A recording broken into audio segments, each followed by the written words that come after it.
اعوذ باللہ من الشیطان الرجیم بسم اللہ الرحمن الرحیم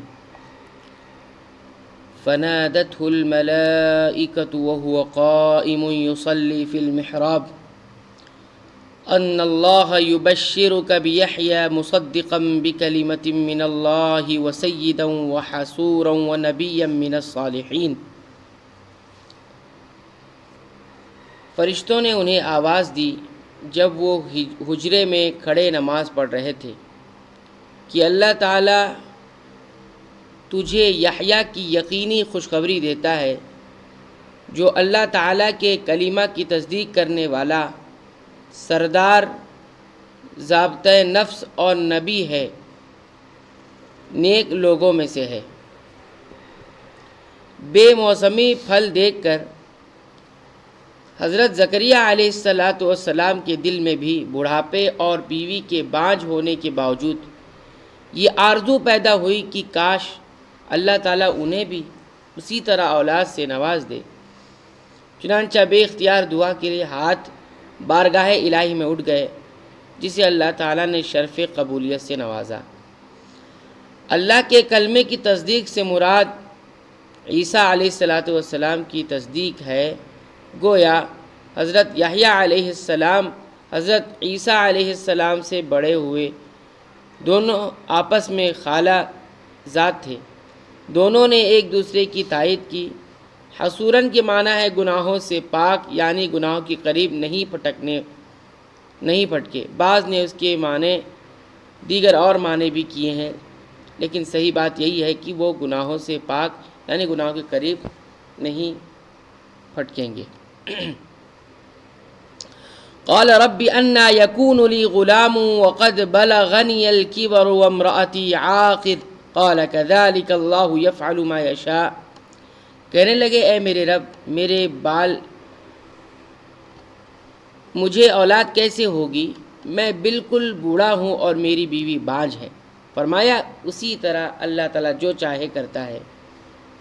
قال رب اجعل لی آیہ قال آیتک الا تکلم الناس ثلاثة ایام الا رمزا واذکر ربک کثیرا وسبح بالعشی والابکار۔ کہنے لگے پروردگار میرے لیے اس کی کوئی نشانی مقرر کر دو۔ فرمایا نشانی یہ ہے کہ 3 دن تک تم لوگوں سے بات نہ کر سکو گے، صرف اشارے سے سمجھاؤ گے، تو اپنے رب کا ذکر کثرت سے کرو اور صبح و شام اسی کی تسبیح بیان کرتے رہو۔ بڑھاپے میں معجزانہ طور پر اولاد کی خوشخبری سن کر اشتیاق میں، شوق میں اضافہ ہوا اور نشانی معلوم کرنی چاہیے۔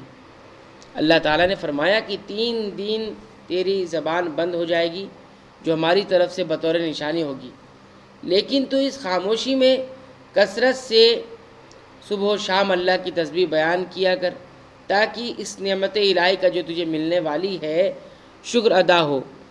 یہ گویا سبق دیا گیا ہے کہ اللہ تعالیٰ تمہاری طلب کے مطابق تمہیں مزید نعمتوں سے نوازے تو اسی حساب سے اس کا شکر بھی زیادہ سے زیادہ کرو۔ وَإِذْ قَالَتِ الْمَلَائِكَةُ يَا مَرْيَمُ إِنَّ اللَّهَ اصْطَفَاكِ وَطَهَّرَكِ وَاصْطَفَاكِ عَلَى نِسَاءِ الْعَالَمِينَ۔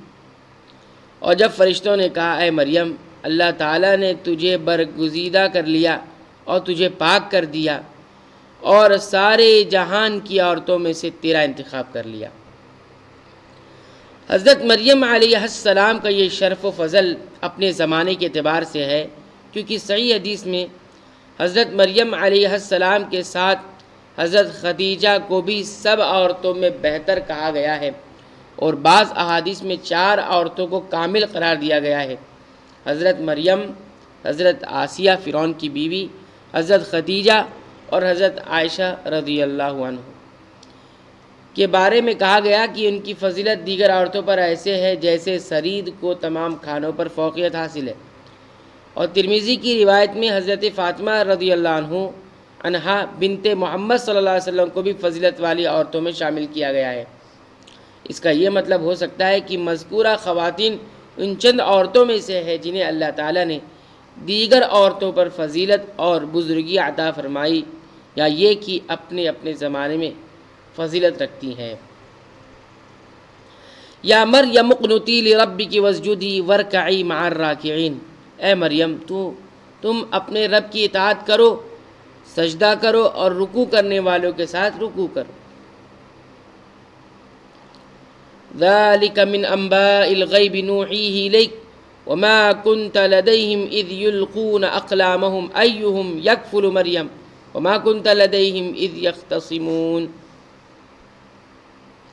یہ غیب کی خبروں میں سے ہے جسے ہم تیری طرف وحی سے پہنچاتے ہیں، تو ان کے پاس نہ تھا جبکہ وہ اپنے قلم ڈال رہے تھے کہ مریم کو ان میں سے کون پالے گا، اور نہ تو ان کے جھگڑنے کے وقت ان کے پاس تھے، نہ تو آپ ان کے جھگڑنے کے وقت ان کے پاس تھے۔ آج کل کے اہل بدعت نے نبی کریم صلی اللہ علیہ وسلم کی شان میں غلو عقیدت کا مظاہرہ کرتے ہوئے اللہ تعالیٰ کی طرح عالم الغیب اور ہر جگہ حاضر اور ناظر ہونے کا عقیدہ گڑھ رکھا ہے۔ نبی کریم صلی اللہ علیہ وسلم کے بارے میں عالم الغیب اور ہر جگہ حاضر اور ناظر ہونے کا عقیدہ گڑھ رکھا ہے۔ اس آیت سے ان دونوں عقیدوں کی واضح تردید ہو جاتی ہے۔ اگر آپ نبی صلی اللہ علیہ وسلم عالم الغیب ہوتی تو اللہ تعالیٰ یہ نہ فرماتا کہ ہم غیب کی خبریں آپ کو بیان کر رہے ہیں، کیونکہ جس کو پہلے ہی علم ہو اس کو اس طرح نہیں کہا جاتا ہے۔ اور اس طرح ناظر، آپ کو حاضر ناظر یہ نہیں کہا جاتا کہ آپ اس وقت وہاں موجود نہیں تھے، آپ اس وقت وہاں موجود نہیں تھے پھر بھی ہم آپ کو بتا رہے ہیں۔ تو جب ہر جگہ حاضر اور ناظر ہے تو پھر کہنے کی ضرورت نہیں ہے۔ جب لوگ قرآن اندازی کے لیے قلم ڈال رہے تھے تو آپ صلی اللہ علیہ وسلم وہاں موجود تھوڑی تھے۔ قرآن اندازی کی ضرورت اس لیے پیش آئی کہ حضرت مریم علیہ السلام کی کفالت کے لیے اور بھی کئی خواہش مند تھے کہ ہم ان کی پرورش کریں گے۔ ذالک من انباء الغیب نوحیہ الیک، کہ ہم یہ خبریں غیب کی ہیں جو آپ تک وحی کے ذریعے پہنچا رہے ہیں۔ اس سے نبی کریم صلی اللہ علیہ وسلم کی رسالت اور آپ کی صداقت کا اس بات بھی ہے، ثبوت بھی ہے، جس میں یہودی اور عیسائی شک کرتے تھے، کیونکہ وحی شریعت پیغمبر پر ہی آتی ہے، غیر پیغمبر پر نہیں آتی۔ اللہ تعالیٰ سے دعا ہے کہ رب العالمین ان آیات میں جو عقائد اور جو احکامات بیان کیے گئے ہیں، رب العالمین اس کے مطابق ہمیں زندگی گزارنے کی توفیق عنایت فرما۔ رب العالمین تو قرآن حکیم کو ہمارے دلوں کی بہار بنا دے۔ رب العالمین تو قرآن حکیم کو ہمارے سینوں کی روشنی بنا۔ رب العالمین قرآن حکیم کو تو ہماری تمام پریشانیوں و غموں کا علاج بنا۔ آمین۔ وآخر دعوانا الحمد للہ رب العالمین۔